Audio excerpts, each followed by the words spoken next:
শুধু চিল্লাচিল্লি করতো। একদিক দিয়ে ভালো লাগতো, অন্যদিক দিয়ে মনে হতো এরা এমন চিল্লাচিল্লি কেন করে, চারজন করে। তারপর তাদের কথা মতো তাদের মতোই শুরু করি ফ্রি ফায়ার গেম। প্রথম দিন গেম খেলে রাত জেগেছি 11টা, যেটা ছিল রাত জেগার প্রথম কারণ এবং প্রথম ভালোবাসা। এলাকার বন্ধুরা মিলে রাত হলেই আড্ডার আসর দিয়ে বসতাম আর শুরু করতাম গেম খেলা। সবাই তখন গেম খেলা নতুন শুরু করি। এত পরিমাণ আনন্দ ছিল গেমটিতে যা বলে বোঝানো সম্ভব না। তখন ভালো কোনো ফোন ছিল না, ল্যাগ করতো, তবুও খেলতাম। আব্বু আম্মুর কি পরিমাণ বকাঝকা খেয়েছি সেটা বলা বাহুল্য।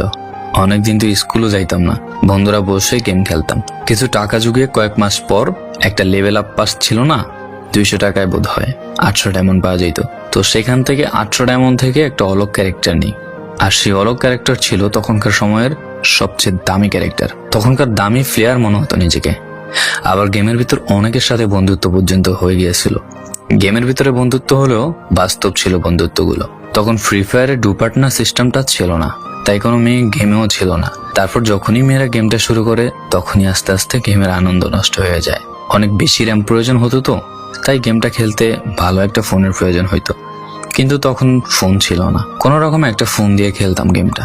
ভাবতাম একটা ভালো ফোন হইলে গেমটা আরো সুন্দর করে খেলতে পারতাম, ল্যাগ করতো না ইত্যাদি। কত আনন্দই না ছিল তখন।